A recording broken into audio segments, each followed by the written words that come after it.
Snehulienka. A došla som z rozprávkovej krajiny. Ja som tu už bola, ale hovorím si, čo sa mi tu stalo nepríjemná udalosť pred dverami, aj blbec jeden človek zopakujem, hej? Prečo som ja prišla z rozprávkovej krajiny? No tak my tam máme všetko krásne, hej? Proste tam všetko super, dobre, spravodlivé. Hovorím si, ne. Ja potrebujem zmenu trošku, tak som došla na Slovensko, hej? No, a to je strašne, to je krásny opak úplne. Vráťte sa k tej nepríjemnej udalostičke, čo sa mi stalo tuto pred dverami, hej? Strašné, strašné. Prídem sem, tuto nejaký pred tou budovou taký pán, modrá uniformička, taký šiltík na hlave, hovorí si, no zlá napodobnenie Gargamela. A teraz, hej, on mi hovorí, že kto ste? Čumem na ňu, že ty si odkiaľ prišiel. Tak mňa tu každý pozná, ne? Ja dojdem, už sa robia koridory všetci, že ja si Snehulienka, kokos. A teraz chápete, a on sa nás pýta, že kto som? Hovorím si, nevadí, odpustím debilovi. Tak som to ja, hej. A on sa pozerá, som pochopila, že nepochopil. A hovorím, že kto? Hovorím si, ty kokos, ty si na stupnici od 1 do 5 minus 3. Jednoducho nie, ty kfasa more, ty si blbší, jak váš prezident, a to je čo povedať, akože, hej? A teraz on mi hovorí, že občiansky preukaz poprosím. Ja sa dívam, že ako my v rozprávkovej krajine nemáme občianske preukazy. Pozriem na ňo a chápem, že prečo. No lebo my si to sprosté meno vieme zapamätať aj bez tej kartičky, hej? Kokos. Nechápem a potom už začal, že pili ste niečo? A ja, že hej, elixír mladí. A že petovali ste niečo? Hej, prášok zabudnutia. A on začal toto skúšať všetci na mňa, že pôjdete so mnou. A ja, že no nepôjde zlatý môj. A teraz som si to zrazu rozmyslel, že dobre, že doby. Nevadí, hej, idem si tuto dopredu, že čo už pohode, hej. Pýtam sa to, čo tam bolo za... Hej, a oni, že muž zákona. Hovorím si, no, takto keď sa pozriem na tie slovenské zákony, to pasuje jak naše domy. No, že paráda. A potom si aj nevadí, odreagujem sa trošičku, hej, tuto je tá kaviváreň, alebo čo, tam prídem, tam fonga, hovorím si, no, fajne, a tam jeden stolík, tam sedela taká symboška. A sadnem si ku nej, hej, dik more faso som zabudol na jedno slovenské príslovie, hej. Že nikdy never svini, ktorá vyzerá lepšie ako ty, lebo tá podvádza. Sadnem si ku nej, že dobrý, môžem sadnúť. A ona hovorí, že dobrý večer, ja som vám Erika, som z Kysuckého Nového Mesta, alebo z Čace. Pokojne si vyberte, úroveň demencie skoro rovnaká. Sa dívam na ňu, že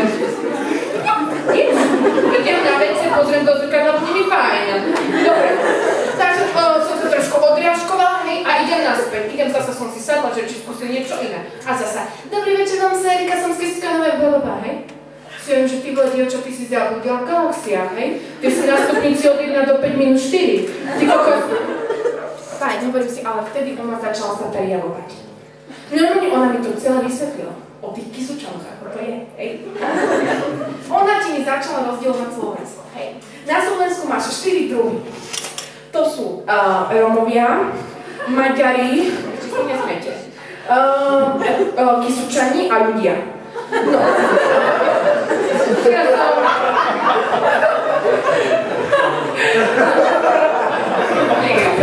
No, a tí Rómovia, počkajte, toto je tá naučná časť, tá vtipná príde.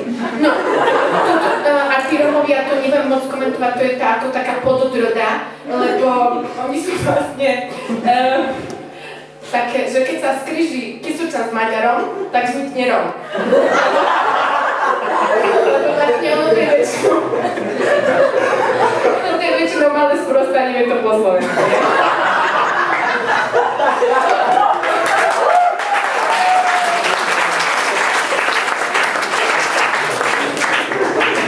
No, aby si sa dostal trošku k tej pointičke, hej? No, a teraz ona začala, že títo Kysučani, my sme to pochopili, hej? My Kysučani, teda oni Kysučani. A je, že jasné, že prečo? Pozri sa na to. Najviac politikov, Kysučani. Najviac policajtov, Kysučani. Najviac predavačiek v jednote, Kysučani. A toto sú pozície, ktoré idú svetom, hej?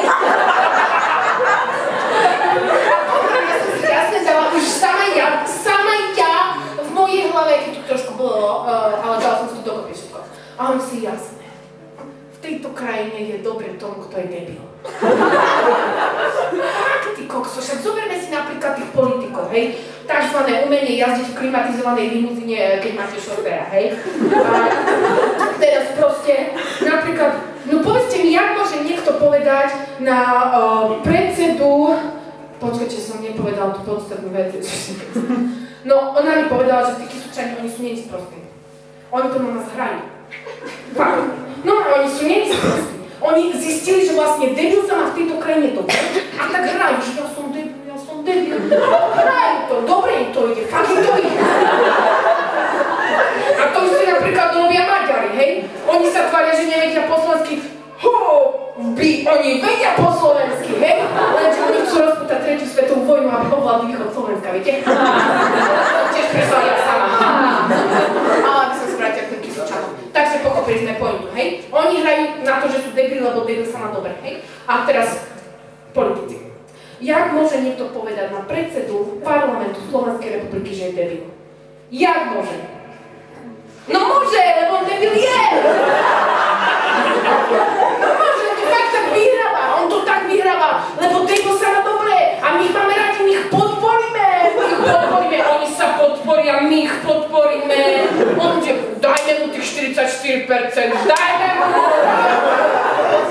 mu ich, lebo on je debil, jeho to motivuje byť ešte debilnejší.